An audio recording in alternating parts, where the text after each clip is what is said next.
Jeez, you think that's an accident? He's just blowing crap all over at us? How's that?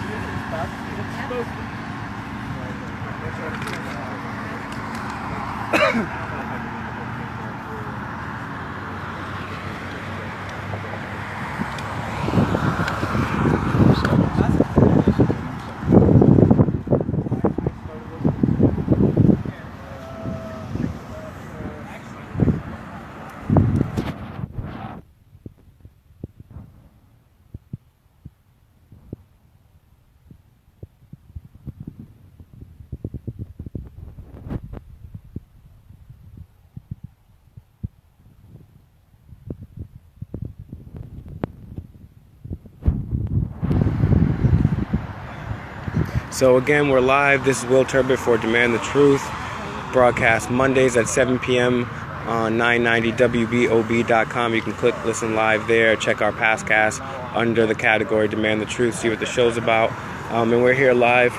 Bilderberg 2017. We just came back from the airport. Saw a couple Bilderberg members here, there, and then we're also seeing some arrive now, and they have been arriving since early morning. We were here earlier as well. And we even talked to some of the security guards there. And the second batch over here seem a little friendlier as far as the ones that were down on the bikes. But the other ones were almost mocking me earlier. So we'll see how that all works out. And supposedly, according to Charlie Skelton, people are going to be having the first formal meeting tomorrow morning, but probably something like cocktails or something informal or get together tonight. When most people get together. So look for people to be arriving as follows. And let's see, what time is it now? It's about 5. So we're going to see some more people here. And there were still some Bilderberg members who had not yet been seen at the as yet being transported from the hotel. Public's waking up to your crimes. I'm gonna hit you with so many bullhorns, you have no idea what's coming. You're waking up to your crimes. Just like last Well, the time, government's bullhorn gonna barrage.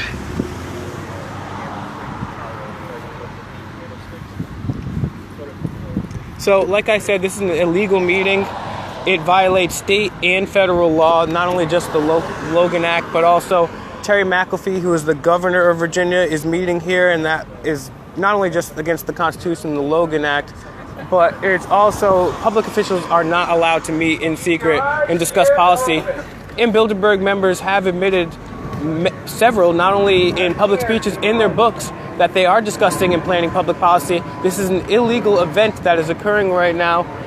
And a number of these, every single one of these American members that is actively sitting as a representative should be arrested, especially Terry McAfee. He is the governor of Virginia here. And people had already speculated before this that he may be running for president in 2020. Emmanuel Macron came to the Bilderberg meeting as a relative unknown in 2014. He's now the president of France. Tony Blair came here in '91, and so did Bill Clinton, and then they became the heads of their respective countries the following year. So the Bilderberg group really does set policy, and people are continuing to arrive right here. Barrage of bullhorns on you.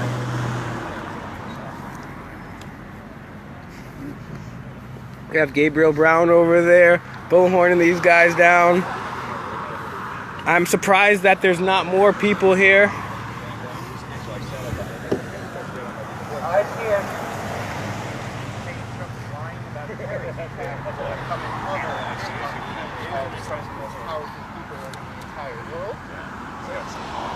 Yeah, I'm gonna try to pull back here and see if I can't get a better vantage point from when they're going in.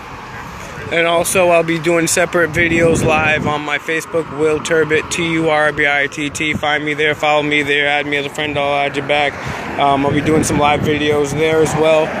And we're going to be finding these guys coming in. It's going to be interesting to see what happens. And there's very illegal activity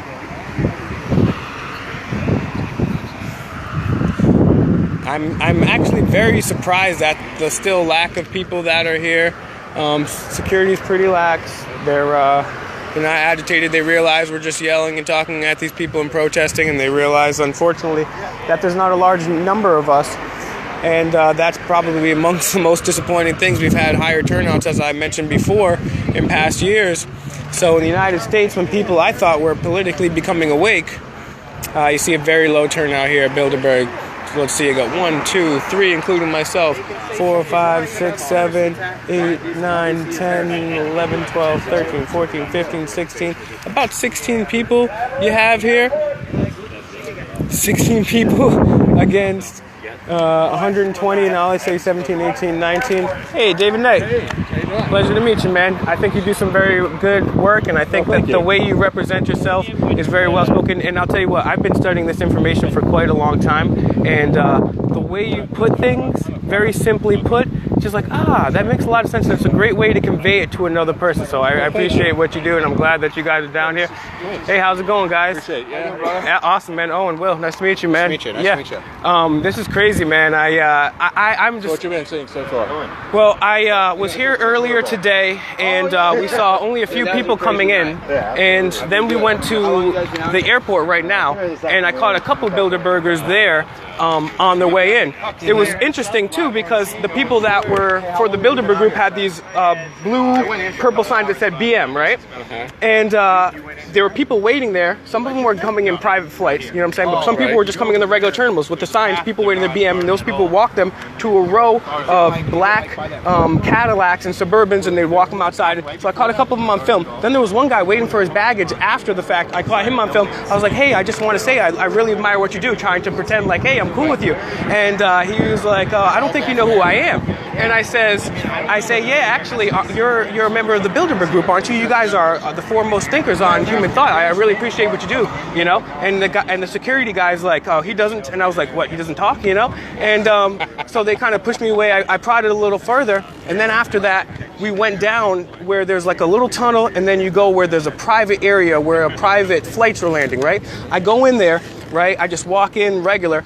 And there's people all over the place. There's at least 2 or 3 Bilderberg members. When you go in on the right-hand side, there's like a cordoned-off area as far as where the media is, and people are doing media there, but you don't see like NBC, CBS, but there's cameras and lights. I don't know what the heck they're doing there. And then about 45 seconds in, I walk to the other side of things, and all of a sudden, some guy starts coming out. You can't be in here. You can't have your cameras. Hitting my camera away, so I walked out of there. Yeah. So there was a few of them leaving there, and then as far as just what I'm seeing, this is my first Bilderberg in person. But I have to say, I mean, I know you've been to a few too. I'm really glad that these people are here. But it's terribly disappointing to see, after the last couple of years, only about 16, 15 people here. Yeah. You know, when we had 1,000. You know, especially at a time where, you know, America is supposedly waking up to political action, but we have a lot of people coming in right now, so it's pretty interesting. There we go. Who's this? Are they filming us? Your government's gonna fail! Last time my bullhorn.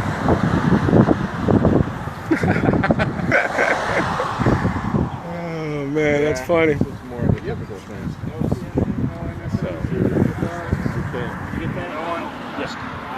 There's independent media and Hey Kit, how's it going, man? Will, I met you in DC, Deplorable in the mall. How's it going, man? I'm glad you guys are here, man. There's crazy stuff going on. It's funny, the first round of security there, I was just asking them, trying to be cool with them, say, hey, so how does it feel to protect, you know, some of the most important people out there? And they're like, yeah, no, talk to that guy over there with our supervisor with the golds. And I was like, all right, I asked him, and it was like, how's it feel to protect these important people? And they're like, I don't know. I was like, are you going to arrest anybody under the Logan Act? And he was like, I heard of Logan the movie. What's Logan Act? And they started laughing at me, and then I started saying, what you guys are doing is messed up. But what's going on here is illegal, and you guys are just letting it happen. And you guys are saying it's just terrible, man. Yeah, oh yeah, absolutely. Is this the only entrance? This is the main entrance where they're coming in? It's the main entrance where they're coming in that I'm aware of. There are other places around the perimeter that are cordoned off, but as far as what I'm seeing, this is where everybody has come in that I know. It's very interesting.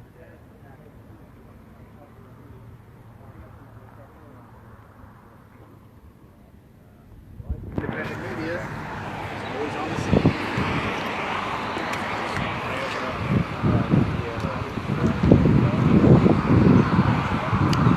Apparently Skelton was here earlier. I was talking to him, and they'll be arriving throughout the day, and supposedly they might do like a little cocktails get together for the evening, and then tomorrow they'll have like a firm meeting 8 or 9 a.m. something like that. But today is just probably everyone's getting here right now, having drinks, as far as what I heard from Skelton. So yeah, this is more typical LDERBERG.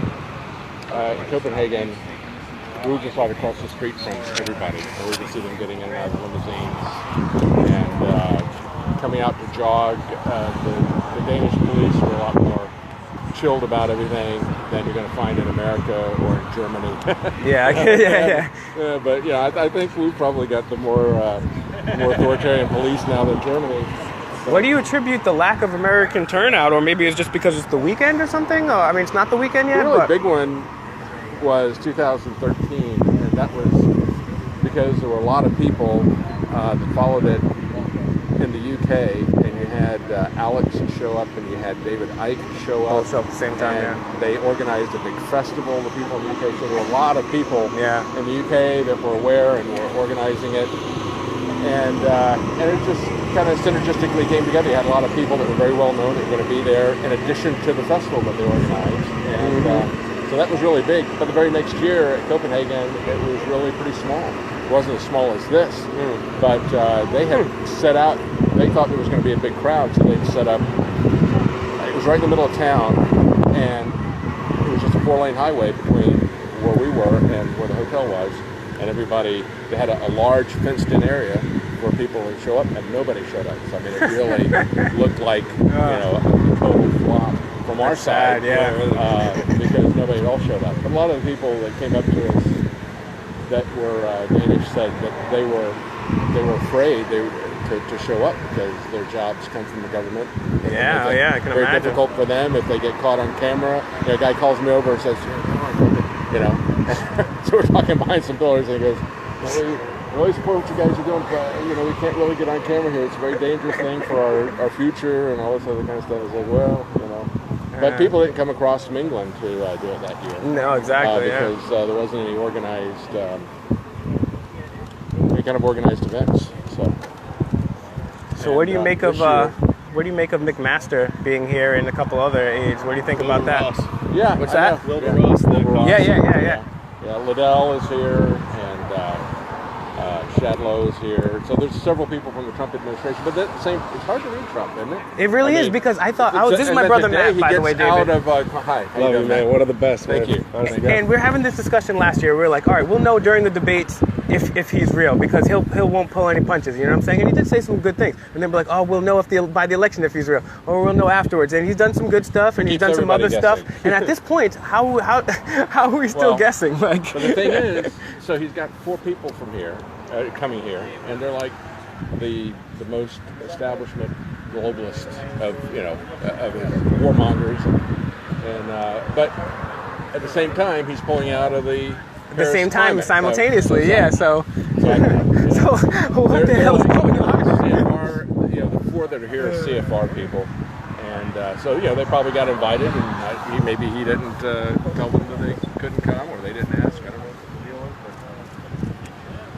but Your global government's gonna fail. Your world is going down. That's funny. Hey David, what do you think of Tom Cotton, the Freedom Caucus senator, being well, it's kind of interesting, isn't it? Because people talk about the Logan Act, the LDERBERG, and everything, but Tom Cotton, they accused him of violating the Logan Act. He wrote that letter about Obama's Iranian. Do you think it's any accident that these guys are doing this stuff at the same time and like blowing it over here? The last time they came to do it, For all the rich people. yeah, but you think they would have done that before? Nobody, very same guy. It's funny.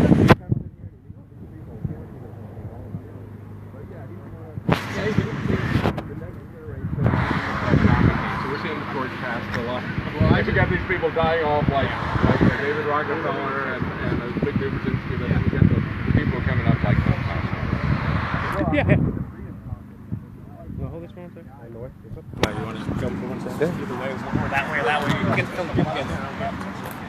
You're not going to find anybody really that's going to be 100% on every issue. And so you just have to kind of pick people that you can work with on issues. It's like Ron Wyden came after James Clapper. those lies about surveillance before, briefly before the Snowden. I don't agree with him on anything except that, but I agree with him on that issue. So we can support it. Try to reinforce what he's saying on that issue. Same thing with Colin Powell. They're so successful, they're so accomplished that they now want to have these meetings so that they can all meet as a consortium to better the world, right? Because they've already bettered their lives to such an extent.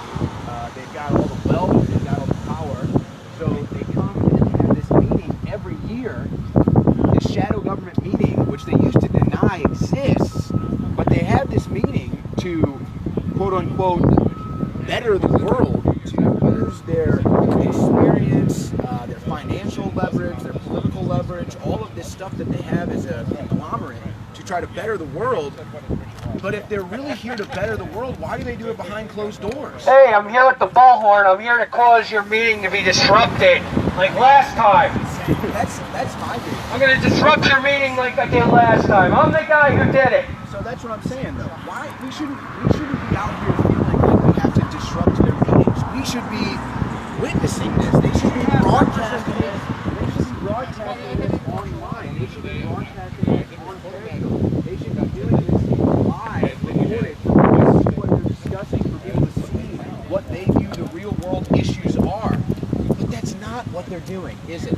They're doing it behind closed doors. They're doing it behind a huge team of security. So one has to ask, if you're really holding these meetings for the betterment of mankind, if you're really holding these meetings to make the world a better place, a more sustainable future for all human beings, why do you meet in secret? Why do you come in here with vehicles where you can't even see through the windows, bulletproof vehicles? Nobody out here is threatening any violence. We just want to know what you're talking about in there. These are the power brokers. These are the power players. They say they want to help the world, use all their experience and all their power to help the world. Well, then why do it behind closed doors? Why have secret meetings? So, to me, that's the real atrocity here. If rich and powerful and successful and experienced people want to get together and help the planet, I think that's a great thing. Who would not want that? But you don't do that behind closed doors. As soon as somebody goes into a secret meeting or wants to shelter themselves off from the public, that raises red flags. Again, you have to remember, folks, this is an event here, Bilderberg, that they used to deny existed.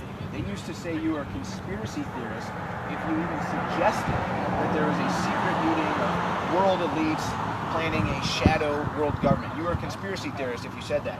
But now here we are in 2017, and it's well known to the public. They can't deny it anymore. They even do public press releases of all their talking points. So it's amazing how far we've come. I guess the next question is, will you ever open your doors to the public? Will you ever let media in there to cover this event? Will you ever let the people of planet Earth know what it is you're in there discussing, what it is you're talking about, the big issues that are facing mankind that you apparently want to address and do something about? I theorize that you're in there talking about the major issues that impact you, the major issues that impact your world government and your corrupt political power right now. So they're continuing to... I'm here to ruin your meeting again. So now they admit that this meeting... I'm the guy who ruined your meeting last time. It looks like we got a string of cars coming in right now, actually. I'm back to ruin your meeting like 2012. So we've gotten to this point where they're at least admitting that this meeting goes on. They're at least admitting that this is a real thing. It's not a conspiracy theory. But they still won't let media in, and they still meet behind closed doors. So, will the Bilderberg group, that is secret